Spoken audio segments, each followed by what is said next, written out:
D'abord, du côté de la capitale politique du Cameroun, où les parlementaires se sont donc réunis ce jour pour étudier le budget, pour étudier donc cette loi de finances, ce projet de loi portant modification ou alors amélioration de cette loi de finances. Pour nous en dire davantage ce soir, retrouvons Olivier Bouzouke depuis la capitale politique. Déposé le 17 juin au Parlement, venu de la présidence de la République, le projet de loi portant ratification de l'ordonnance du 3 juin 2020, modifiant et complétant certaines dispositions de la loi du 24 décembre 2019 portant loi des finances pour l'exercice 2020, était en examen ce jour à la Commission des finances et du budget de l'Assemblée nationale, défendu par le ministre des Finances Louis-Paul Motazi. L'adoption de ce texte permettra au gouvernement camerounais de revoir à la baisse le budget de l'État, passant de 4 951 milliards à 4 409 milliards, soit une baisse de 542 milliards de francs CFA. Si l'objectif principal des pouvoirs publics est de mettre en place un budget d'urgence pour lutter contre le coronavirus et ses conséquences, pour cet économiste, cette baisse était prévisible avant l'arrivée de la pandémie au Cameroun. À cause de la politique déflationniste adoptée par le gouvernement de la CEMAC il y a 5 ans, après la chute des cours du prix du pétrole, ils ont adopté une politique de contraction monétaire et une politique d'austérité budgétaire qui ne peut qu'entraîner un processus cumulatif vers le bas. Donc avant le corona, avant l'impact du corona, il y a déjà baisse du budget sur le plan d'analyse macroéconomique et financière. L'innovation majeure de cette ordonnance est la création d'un compte d'affectation spéciale alimenté à hauteur de 180 milliards de francs CFA dédié à la prise en charge des dépenses du Fonds spécial de solidarité pour la lutte contre le coronavirus et ses conséquences. J'estime que l'enveloppe de 180 milliards qui est allouée est une enveloppe tout à fait correcte par rapport à d'autres pays qui avaient annoncé plus de 1000 milliards de francs CFA pour lutter contre le virus, mais c'est resté au stade des effets d'annonce. L'analyste propose quelques orientations pour la gestion de ce budget spécial dans un contexte de crise sanitaire. Nous devons relever le niveau de nos hôpitaux, décentraliser la lutte contre le virus. Donc il faut que chaque région ait des mesures de confinement qui sont propres à sa situation sanitaire. Et deuxième volet de la décentralisation, donc envoyer donc cet argent au niveau des régions. Donc il faut qu'on profite donc, de cette histoire du virus pour véritablement faire doter nos hôpitaux régionaux, n'est-ce pas, des moyens de travail qu'ils réclamaient depuis des années. Le sujet sera mis en débat à la Chambre basse au cours d'une plénière prochaine. Après le départ du docteur Friston Tonnet à la tête de la communauté urbaine de Douala, le nouvel exécutif fait le point. Ce vendredi, les conseillers ont adopté à l'unanimité le compte administratif pour l'exercice 2020. Retour sur la tenue du conseil de la mairie de la ville. C'est dans ce reportage de Makeda Lédignotom. La réorganisation de nos services. Plus de 4 mois après le départ du docteur Friston Tonnet de la tête de la communauté urbaine de Douala, le nouvel exécutif fait le point. Ce vendredi, s'est tenu le conseil de la mairie de la ville de Douala, consacré à l'examen et à l'adoption du compte administratif de l'exercice clos au 31 décembre 2019. À cet effet, la ville constate que le taux d'exécution du budget des recettes de l'exercice 2019 est de plus de 71% pour un budget définitif de près de 53 milliards de francs CFA. Parce qu'ils viennent d'arriver là après l'élection du 9 février 2020. Donc bon, mais tout s'est bien déroulé. Ce n'est pas parce qu'ils ne sont pas comptables qu'ils ne devaient pas vérifier et en même temps aussi questionner, par exemple, les chiffres qui ont été produits, notamment par le receveur municipal, et même aussi le compte de gestion matière. Donc tout cela contribue justement à faire en sorte que la continuité du service soit préservée. Donc maintenant, je pense que ces conseillers-là sont conscients du fait que pour cette mandature, ils devront justement être assez vigilants, travailler en étroite collaboration avec M. le maire, dans le sens, parce que l'objectif ici étant l'amélioration des conditions de vie des populations de la ville de Douala. Les travaux de ce vendredi ont par ailleurs permis d'adopter 10 délibérations, dont voici quelques-unes. En ce qui concerne la délibération portant examen et adoption du compte de gestion du receveur, le Conseil de communauté a voté pour 62 voix, contre 1 voix, nul 1 voix. Le compte de gestion du receveur est par conséquent adopté. En ce qui concerne la délibération portant examen et adoption du compte de gestion matière, le Conseil a voté pour 61 voix, contre 2 voix, nul 1 voix. Par conséquent, le compte de gestion matière est adopté. Initialement prévu le 31 mars dernier, la tenue du conseil de la mairie de Douala avait été décalée à cause de l'épidémie de la maladie à coronavirus, selon Roger Bassandine. La pandémie, la COVID-19 et ses effets collatéraux. Au sorti des travaux de cet après-midi, nous avons demandé aux conseillers municipaux ce qu'ils pensent des actions menées jusqu'ici par le nouvel exécutif. Dans le contexte des crises sanitaires actuelles, quel regard porte-t-il sur la gestion de cette crise par le maire de la ville de Douala? Nous vous proposons d'écouter cette réaction du maire de la commune d'arrondissement de Douala-Premier. C'est un extrait choisi par notre rédaction. Comme on le sait, le nouvel exécutif municipal n'est pas comptable de l'exercice 2019. Mais pour la continuité du service, on a pensé qu'il fallait tourner la page et donner au nouvel exécutif des moyens de continuer son action. Et c'est d'ailleurs dans ce sens que certaines délibérations ont été adopté pour lui permettre de poursuivre son action sur le terrain de la ville de Douala dans l'amélioration du cadre de vie des populations. Mais également, les conseils municipaux de la communauté de Douala ont apprécié l'implication du maire de la ville dans la lutte contre le Covid-19. Nous l'avons vu à l'œuvre. Et les conseillers ont apprécié ce déploiement de concert avec les autres maires des communes d'arrondissement. Donc, nous sommes pratiquement à la fin du premier semestre. Nous avons constaté une baisse des recettes de la communauté urbaine due à l'avènement du Covid et le sillon a été tracé pour que le prochain semestre soit davantage plus favorable. Les drépanocytaires demandent au gouvernement de subventionner leur traitement. L'appel a été lancé ce jour, ce 19 juin 2020, journée consacrée à la consacrée à la lutte contre la drépanocytose. C'était au cours d'une campagne de sensibilisation à l'esplanade de la mairie de Douala-Premier. Inès Panga nous en dit plus dans ce reportage. L'appel à plus de responsabilité de la part des futurs géniteurs, c'est le message au centre de cette campagne de sensibilisation. Le lieu choisi, l'esplanade de la mairie de Douala-Premier dans le département du Vouri pour interpeller les consciences de ceux qui peaufinent un projet de mariage. Avant toute prise de décision, les futurs conjoints doivent faire l'examen d'électrophorèse pour protéger la génération à venir de la drépanocytose. Donc aujourd'hui, nous sommes là d'abord pour demander aux gens, s'il vous plaît, de faire votre électrophorèse. Si vous constatez que vous êtes AS, soyez méticuleux sur le choix de votre partenaire. Prenez un AA de préférence, même pas un SS, même pas un AS, parce que cette maladie elle est très dangereuse, je vous assure. Pour les personnes atteintes de cette pathologie génétique et héréditaire, c'est un quotidien fait de douleurs et de grosses dépenses. Par exemple, la mienne, elle a fait le mois dernier 3 crises et l'hospitalisation qui coûtait moins était 500 000 francs. Et on nous a donné un pavillon, on a appelé ça un pavillon lutte contre la drépanocytose Emmanuel Dupont à la Quintini.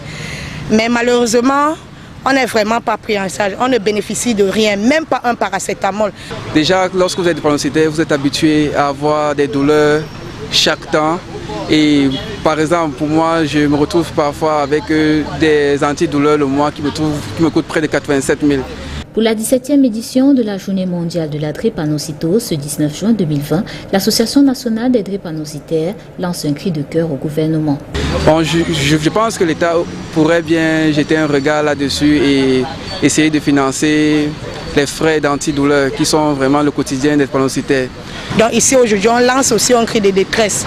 Pardon, je m'adresse aux représentants, aux chefs de l'État et aux autres, que pardon, si vous pouvez tourner vos yeux et voir un peu la situation de ces enfants qui n'ont pas demandé à naître. L'édition 2020 de cette journée se célèbre dans un contexte de pandémie mondiale de la Covid-19. Les drépanocytaires, sujets à immunité faible, se doivent d'être particulièrement vigilants. Pour prévenir les infections des drépanocytaires, il leur a demandé de se vacciner ou de se faire vacciner. La drépanocytose, une pathologie héréditaire et génétique qui occasionne des crises chez les porteurs, crises qui peuvent causer la mort. Inès Panga, une fois de plus.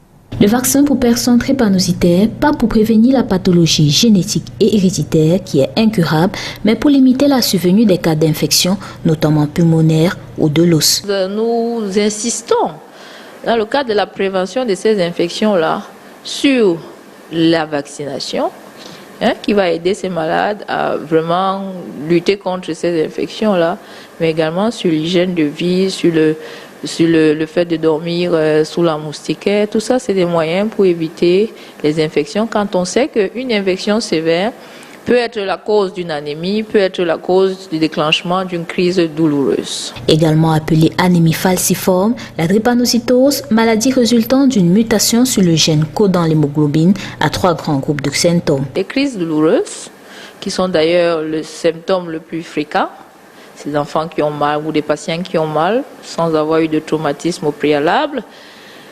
Le deuxième grand groupe de symptômes, ce sera l'anémie chronique, sur laquelle va venir se greffer des épisodes d'anémie aiguë qui vont être probablement des indications de transfusion sanguine. Donc, c'est des malades qui sont susceptibles d'être transfusés régulièrement. Et donc, le troisième grand groupe de symptômes, ce sera la susceptibilité aux infections.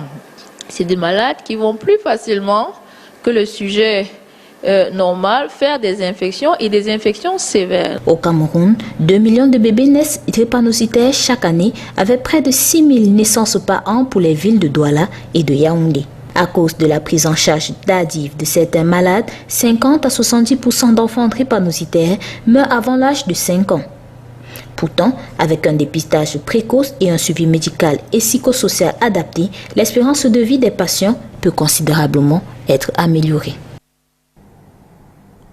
Environ 6 000 enfants naissent drépanocytaires dans les villes de Douala et Yaoundé. C'est le résultat d'une étude pilote faite dans ces deux villes. Ce 19 juin se célèbre la Journée mondiale de la drépanocytose, occasion de sensibiliser la population sur l'importance de faire des examens avant tout projet de procréation. Oriane Donquin.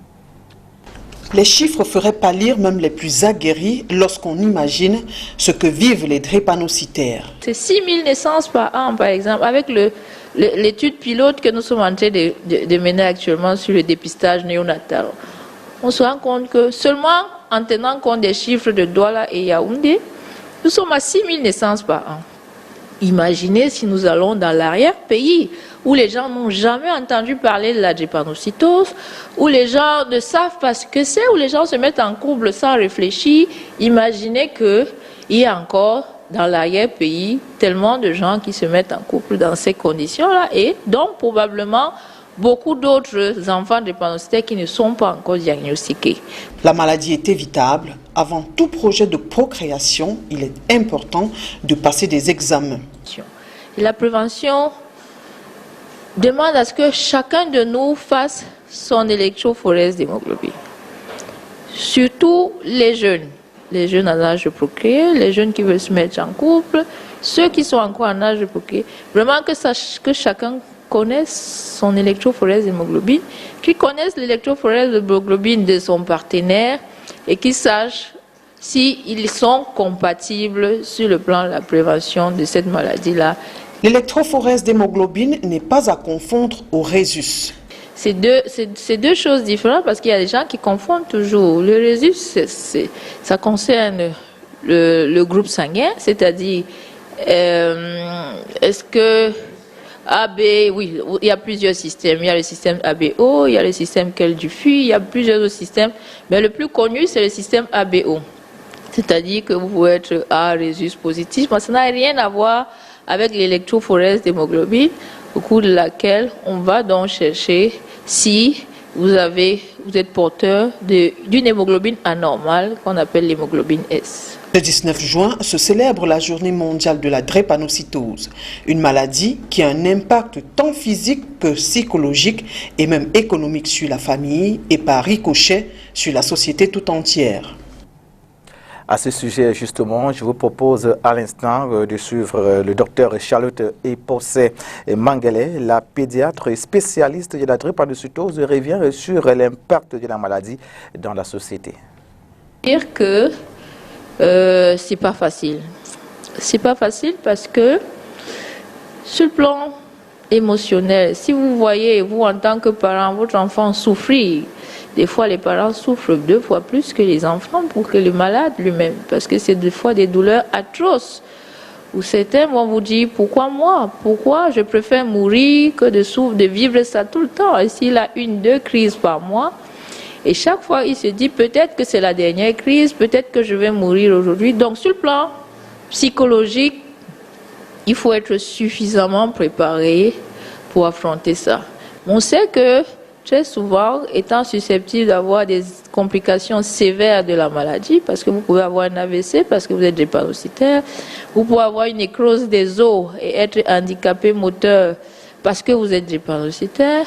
Vous pouvez avoir une atteinte des reins avec une maladie rénale chronique parce que vous êtes drépanocytaire, une atteinte des yeux. Bref, tous les organes peuvent être le siège de ces complications sévères-là et donc potentiellement handicaper le patient. Donc pour la nation elle-même, il est préférable que nous tous nous y mettons pour éviter d'avoir des patients ou des fils de la nation qui sont, au lieu d'être des fers de lance, seront plutôt des fardeaux pour des familles. Dans le registre de la lutte contre la pandémie du coronavirus, ce soir, nous vous amenons dans une zone à forte densité commerciale afin de voir comment le coronavirus impacte les petits commerces. Nous sommes dans la capitale de politique Yaoundé et notre guide ce soir, c'est Olivier Bouzike. Lieu-dit Mokoloamba Yaoundé, zone populeuse du 2e arrondissement de la ville pour son caractère commercial à forte densité. Ici, la pandémie du coronavirus affecte les commerces, surtout les petites entreprises comme celle de Tadé. Les gens sont confinés, personne ne sort, donc on n'arrive pas à évacuer la marchandise comme il se doit normalement. Si par jour j'arrivais à solder peut-être 200 pièces, maintenant je me retrouve à solder 30 à 25 pièces par jour. Entre vente de produits cosmétiques, beignets, jus et fruits naturels, ces 3 commerçants peinent à joindre les 2 bouts. L'activité ne fonctionne plus comme avant. Vous pouvez sortir comme ça le matin, vous n'arrivez même pas à vendre 1000 francs. Toutes les activités sont limitées à tous les niveaux, beaucoup même. C'est ça, donc on force seulement le marché. Ça ne passe même pas, rien ne bouge. Quand les clients viennent comme ça, et ils repartent, et ils se disent que non, quand vous payez comme ça, vous-même peut-être vous êtes attaqué des maladies. Même le poisson ou la viande brisée ne sont plus bon marché. Quand il n'y avait pas encore Corona, c'est que si les gens mangeaient un peu, il y avait les activités et tout ça se passait bien. Donc maintenant là c'est un peu mauvais. Regardez les poulets, regardez la viande, tout ça. Il n'y a pas de clients. Ça bougeait bien avant Corona, ça bougeait bien. On vendait même plus de 100 000, mais maintenant même 50 000 on ne peut pas vendre. Les affaires sont difficiles à cause du coronavirus, déplore-t-il les doigts croisés en prenant des précautions pour prévenir la pandémie. Le gouvernement a fait quand même ce qui est mieux en distribuant les seaux, les masques, les gels. Moi j'ai mon eau de javel que j'ai dans le sac, dans le demi-litre. À chaque 30 minutes, je lave mes mains avant de servir les clients. Et on sensibilise même les clients. Je prends les précautions en portant mon casque. Oui, parfois mon gel hydroalcoolique j'utilise.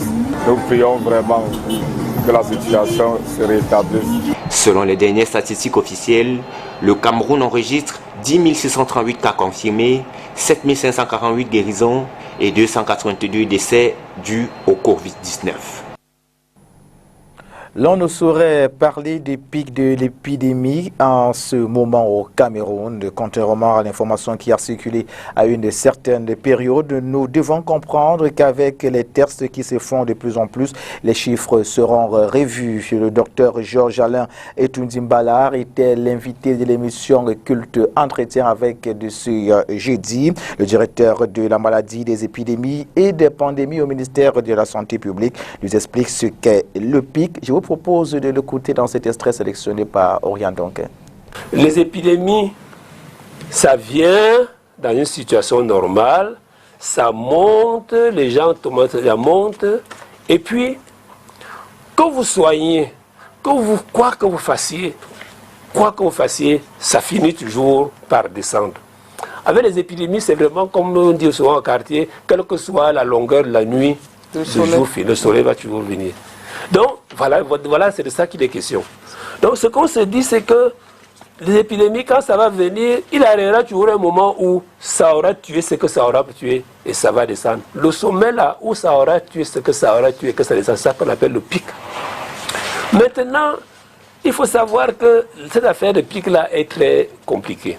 Parce que dans un pays comme le Cameroun, en réalité, nous allons avoir plusieurs pics. C'est-à-dire que chaque région va avoir son pic.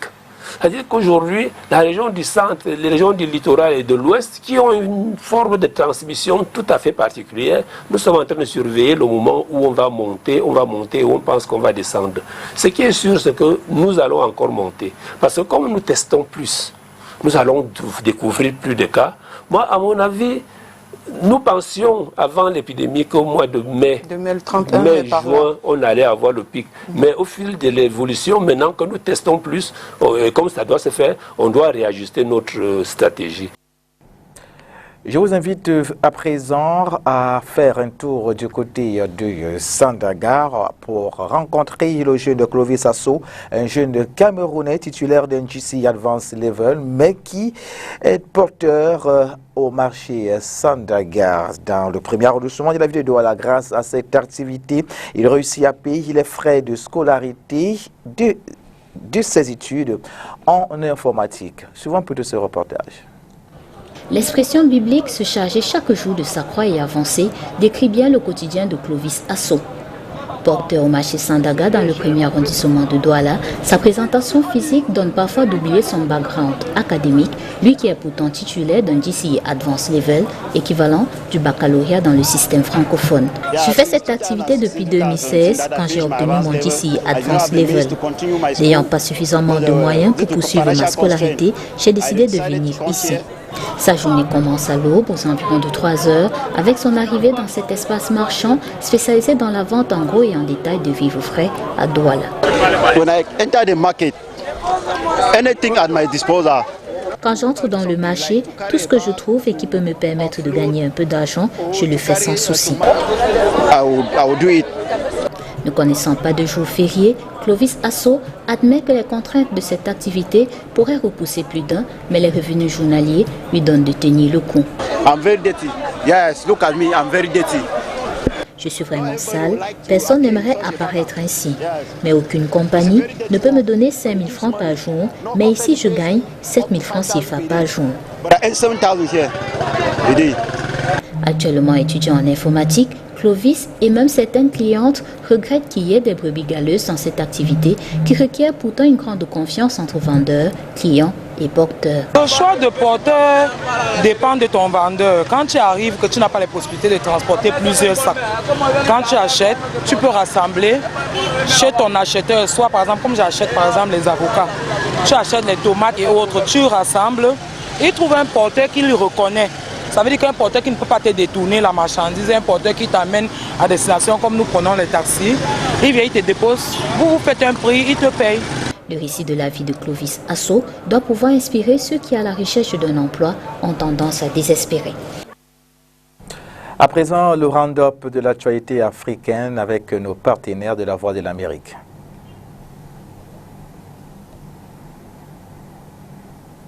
En Côte d'Ivoire, un glissement de terrain a emporté un hameau à Niama, dans la banlieue nord d'Abidjan, faisant au moins 13 morts et de nombreux disparus ensevelis sous des tonnes de boue après des pluies diluviennes.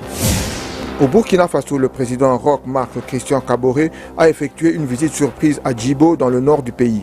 Il a promis le retour des forces de sécurité dans cette ville en proie à des attaques djihadistes. Selon un rapport du HCR, près de 80 millions de personnes, dont 6,3 millions en Afrique, ont été déplacées de leur foyer en 2019 à cause des conflits et de l'insécurité alimentaire. La RDC et la région du Sahel, en sens large, sont les plus touchées sur le continent. D'après le groupe américain CIT, spécialisé dans la surveillance des organisations djihadistes, Al-Qaïda au Maghreb islamique a reconnu dans une vidéo la mort de son chef, l'Algérien Abdelmalek Droukdel, début juin dans un raid français au Mali.